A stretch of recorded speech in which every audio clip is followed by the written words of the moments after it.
Hey y'all, it's your girl Breezy, and you know I love to run my mouth. So, I apologize for any noise you might hear. I'm outside recording on my porch. But, I got an interesting text. So, I get texts from Ricky Smiley morning show.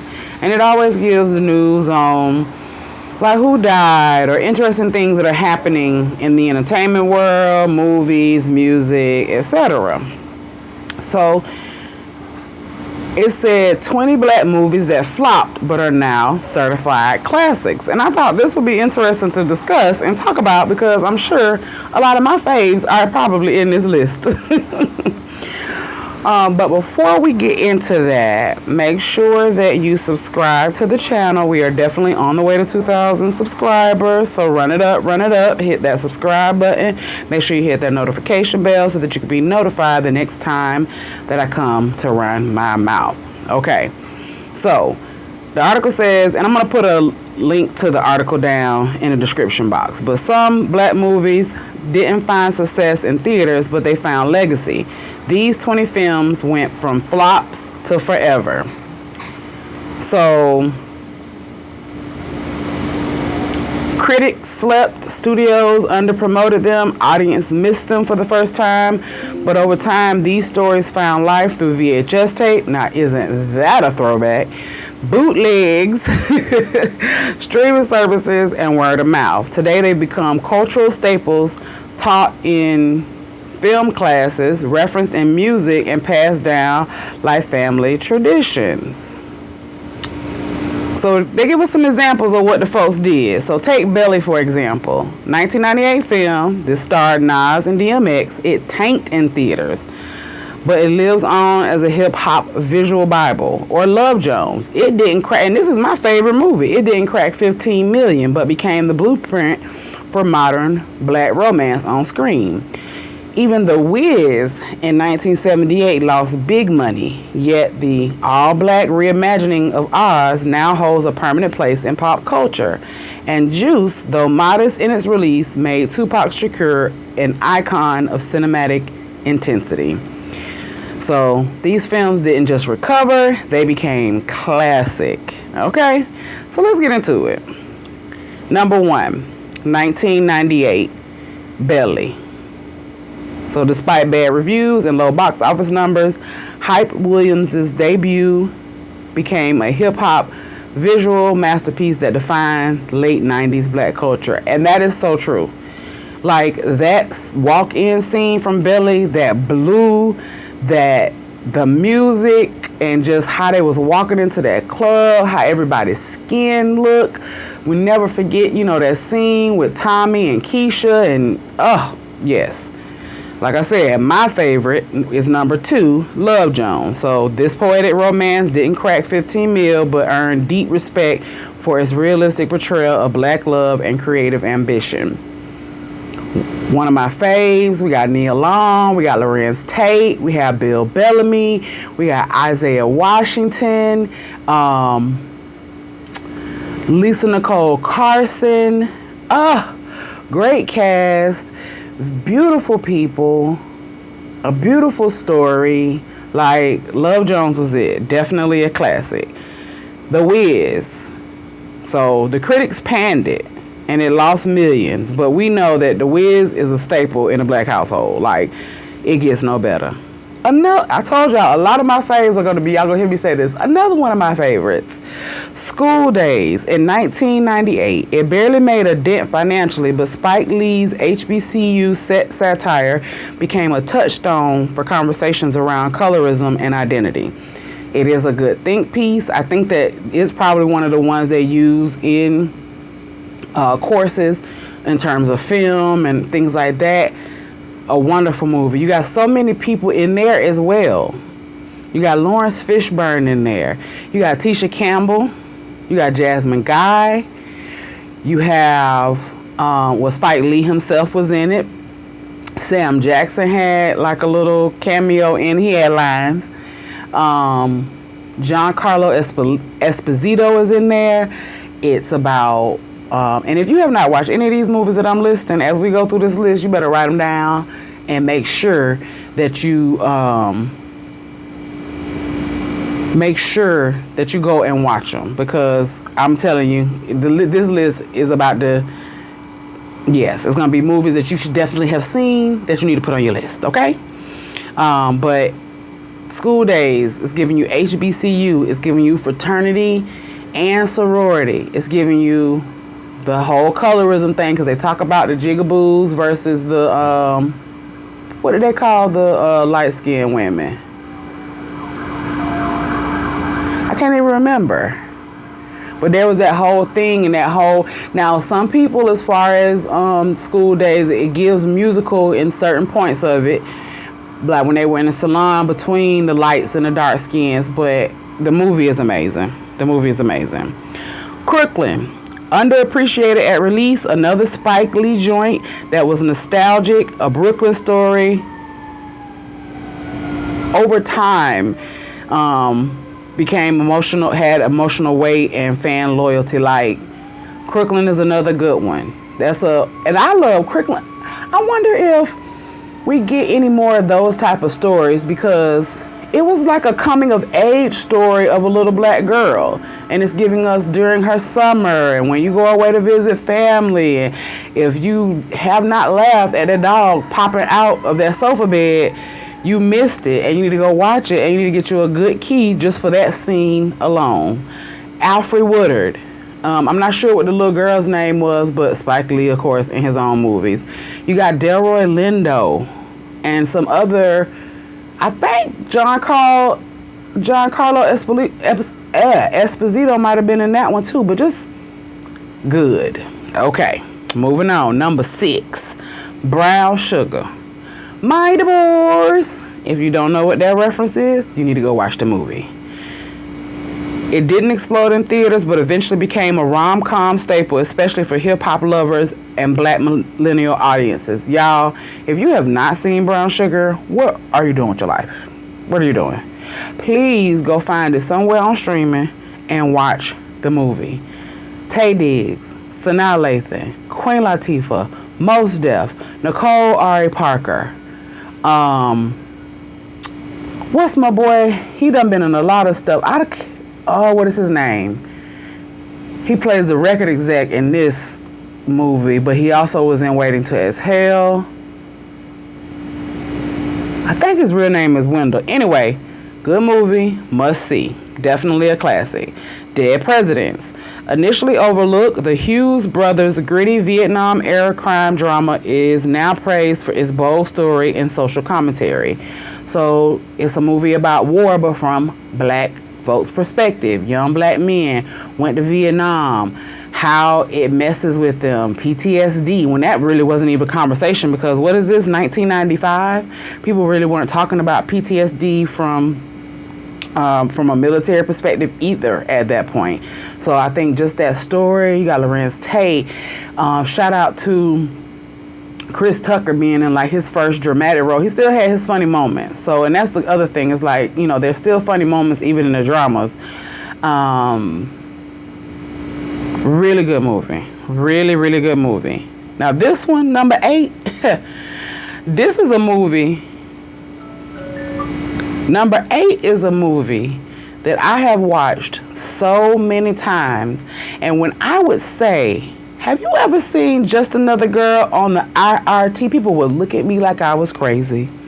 People would look at me like I was crazy. One of my favorite films. I will watch it right now today. It is a classic teen story of a young girl being too grown, too fast, thinking she know everything about life, and she learned real quick about the realness of life.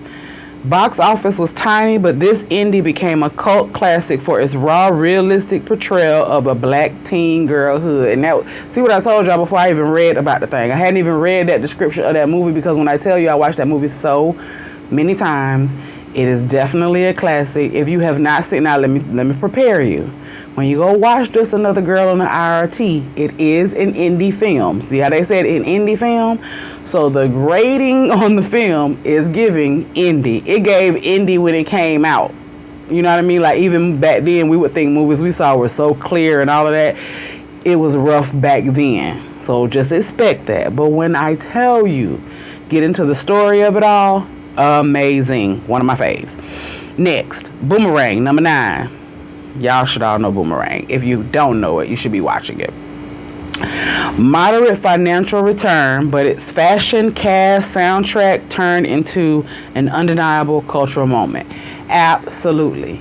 Absolutely. So if you've not seen Boomerang, it's black excellence, because these people are working in an advertising company. They're like holding executive type roles.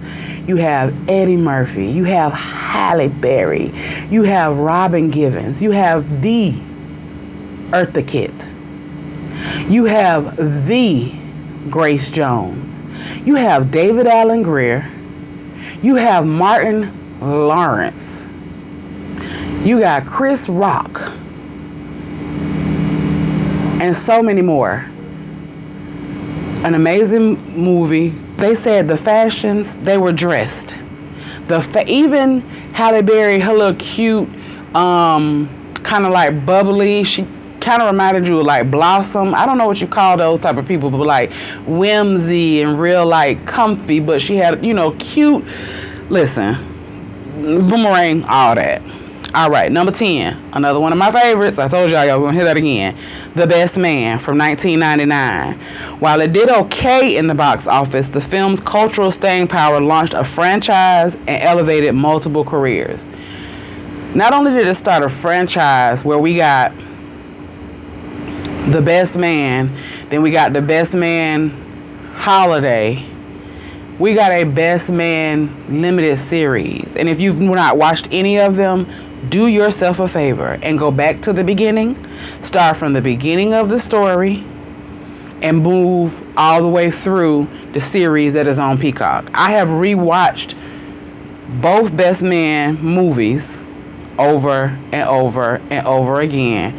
But I also rewatched the series over and over and over again. Like literally, you fall in love with the characters, and then to see them years later in Best Man Holiday, it was like meeting up with your friends again, and then coming to see them and meet them later on in life in the series was like just the cherry on top. Get into The Best Man, and I'm gonna tell y'all again, you got Nia Long, you got Sanaa Lathan, you got Taye Diggs, you got Morris Chestnut, you got Terrence Howard, you got Monica Calhoun, you got Harold Perrineau, and at that name, he played Murch in the Best Man series, but you might know him from Oz. He's been in a lot of different stuff. You would know him, okay? Number 11, 2006, ATL. ATL, shawty. Again, definitely a cult classic. Its initial performance was modest, but it helped define a generation of Southern black culture and style. Absolutely. Let's be clear. This is my daddy house, okay? This is daddy house. You got T.I., Big Boy is in there, Evan Ross. You have who played Esquire? Jackie Long. You have Lauren London. You got the twins in there, Malika and what's her sister name? Malika and the ones that's friends with the Huck twins, the ones that's friends with Khloe Kardashian. You got Jason Weaver in there. Really good film. What was the uncle's name? Who is he? He played Bubba Gump in Forrest Gump. Michael T. Williamson. He's in there. Really good cast. Really good movie. ATL. Skate movie. It's about black childhood, black little young love relationships. It's about friendship. Really good. Queen and Slim. This is a more recent one, 2019. It didn't bomb, but underperformed financially compared to expectations, yet remains a powerful emotional story that sparked real discussion. Queen and Slim was really good. I really enjoyed it. I was really upset with the man at the end. I'm not going to spoil it because you need to go watch it if you haven't. Beautiful black people. I love when we see movies and you just see our skin and it just looks just delicious. We just look just so smooth and so beautiful and just so stunning. Queen and Slim, they're number 12. Number 13, Akeelah and the Bee. It flew under the radar in theaters, but found a second life as a beloved, empowering family film. And we know everybody still call Keke Palmer Akeelah. That is the impact that movie had. Young girl who has the ability to spell her little butt off, and she goes to the championships, and we find out what happens from there. You got Lawrence. Let me tell you something about that Lawrence Fishburne and that Angela Bassett. They love to be in the movie together. They love to be in the movie together. They were in Boys in the Hood together, Anime and Ike, as y'all know, and they was also in Akeelah and the Bee. Now, they weren't, like any type of love interest in Akeelah and the Bee, but they were both in the movie. Very good movie. Keke Palmer acted her little young tail off. Number 14, Juice. Low budget and modest release, but Tupac's performance made it a cultural pillar in hip-hop and urban storytelling. You can't be mad at it. Juice is one of those movies that it really did open us up. Like, you see Tupac, you're like, that man can act. Oh my goodness. He's a rapper, but he's definitely a great actor. You had Khalil Kane in there. You had Tupac in there. I can't remember what the guy's name is, but he played Sam's in Lean on Me. I can't remember what his name is. Sam Jackson was in that. Had a little cameo. He was at the little arcade place, little pool hall where they played the arcade game. Really good movie. Yep, one of my faves. Number 15, Hollywood Shuffle. Indie to core, Robert Townsend's biting satire of Hollywood racism grew into a classic among creatives and critics alike. This one was a good movie, and when I say there's people in this movie, there are people in this movie. Now, this was, like they said, it's a satire. It's a lot of Wayans in there. You got David Alan Grier in there. You got Robert Townsend in there. And a lot of that crew of people who were acting back then. That was from 1987, y'all. Hollywood Shuffle, really good. It's just giving you a depiction of basically like the guy's working at a restaurant. He wants to be an actor, but, kind of what was talked about then. Black people were put in, they were either slaves, maids, butlers, or gangsters. And you couldn't be a dramatic actor. Like, these people are like classically trained, but they're having to go on, yes, sir, how you doing, sir? Yes, no, that is not right. That kind of thing. So, really good movie. Funny and also thought-provoking. Number 16, y'all don't judge me, The Meteor Man. One of my favorites. So Robert Townsend, again, excellent filmmaker. Robert Townsend's superhero comedy bombed financially but became a trailblazer as the first black superhero on the big screen. So, random guy, living life in the hood, and a meteor comes. He ends up with the meteor. He now has superpowers. Their community is drug-ridden, gang-ridden, and so he's going to help clean it up. And one of the gang members was Luther Vandross. He was like one of the head guys, and they all had like blonde hair. It was so good. If you have not seen Meteor Man, you should definitely watch it. Number 17, Poetic Justice. Despite lukewarm reviews, the film starring Janet Jackson and Tupac became a defining moment for 90s black love and expression. And there were also other things in the movie that it spoke to. So it spoke to alcoholism because her friend Isha was a good drunk. A little domestic violence in there because Isha and her boyfriend fought. Men being vulnerable because Lucky had to find his vulnerability towards justice, and Justice also not wanting a child because of how her mama left her, and you know, her mom took her life and all that kind of stuff. So very good movie, one I love as well. Number 18, okay, we're getting down to the end, y'all. Number 18, B.A.P.S. Critics tore it apart, but fans made Halle Berry and Natalie Desselle, rest in peace to her, over the top roles into iconic meme-worthy characters. B.A.P.S. is also, and I told y'all this at the top, that it was going to be a lot of my faves. So I'm sure a lot of my faves, I have watched every last one of these movies. A lot of my faves are in here. B.A.P.S. was one I had on repeat that I will watch over and over again. Living large, take a charge, big boy. Okay? Dang, rest in peace to Natalie Desselle, because that would have been so awesome to see them do some type of continuation to it or a second piece to it. But, you know, B.A.P.S. is a comedy. It's about some hood girls who want to be video girls. They want to make it, really want to start their own business. The intention is to use being a video girl to be able to start their own business. They go out to Hollywood. They don't make it as video girls.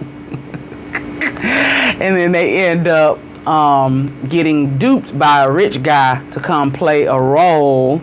And he's trying to steal from his rich uncle who is about to die. And the chaos and things ensue from there. If you have not watched B.A.P.S., you should. All right. The last two. The Wood from 1999 and Higher Learning is number 20 from 1995. So The Wood, y'all. Modest box office aside, this coming-of-age tale became a timeless staple about black male friendship and growing up in Inglewood. Another great movie. There are so many great black movies out there, but I think that with, you know, how they view us, how they don't respect certain things about our art and industry, movies that we put out that were good quality movies, those movies didn't get their just due when it came to box office, when it came to advertising, when it came to promotion. They didn't, I don't think they gave it that. Now Meteor Man, okay, I could see that. Even it's a bit of a cornier movie. But when we talk about The Wood and we talk about Higher Learning, we talk about Poetic Justice, we talk about Love Joan, we talk about Brown Sugar, all of those things deserved a little bit more. So they are in their right of being classics, but they definitely deserved a little bit more during that time. The Wood, again, this was the time where Sanaa Lathan, Nia Long, and all of them were in a lot of the same movies, and you would see them everywhere. So you have Omar Epps, you have Sanaa Lathan is in here as the older version of the girl. You got Taye Diggs, you got what is his name, Richard. I can't remember what his last name is, but he bald-headed. He's actually on one of my favorite shows now, The Rookie. He plays the captain. It's Richard something. I can't think of what his last name is. Who else you got? The little young boys. So they had young versions of themselves. I don't know those guys' name. I know that here's the connection, right, though?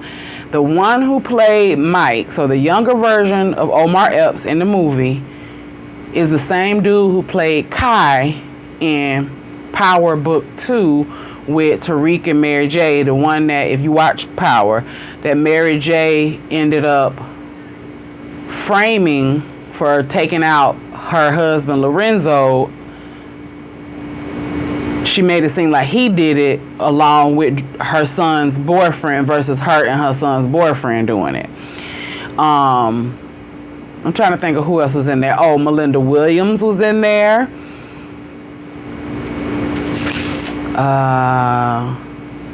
It kind of really focused on them. Really good movie. Very funny. Again, coming of age. Just a good movie overall. And then Higher Learning, we again got Omar Epps, we have Ice Cube, we got my boo Busta Rhymes in there, you had Tyra Banks in there, what's the white guy's name? Michael Rappaport was in there. And this is about a track star who goes to college, new freshman, you know, trying to find himself. You're looking for your people.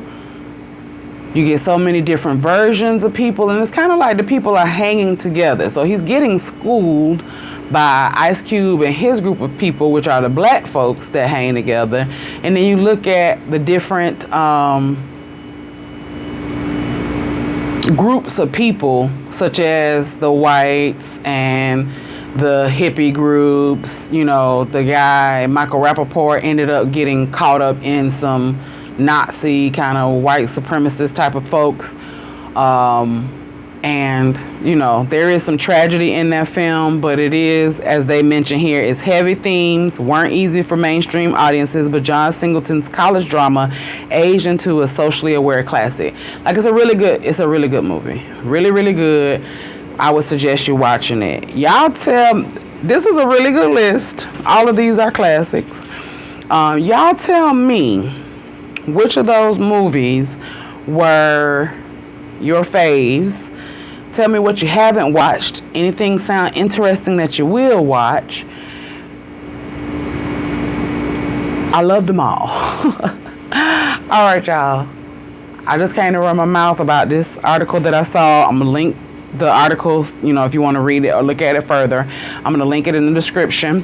Y'all be sure to subscribe to the channel. Make sure you hit that notification bell so you can be notified the next time I come to run my mouth. Make sure you like the video. Give me a thumbs up. Show some love to the video. Y'all try to get me to about 40 likes. On the road to 2,000 subscribers. Make sure you keep up with the channel. Make sure you check out my other content. Be sure to come back. And if you want to know what else is up with me, check out my social media, which is down in the description. Come and follow me over there as well. All right, y'all. Peace. Introduce him to that life. It do strictly with the vibe. It's a lot. They a dance, let him watch. She a fan, he a flop. They just wanna kumbaya. Nah. This world, confused, I was so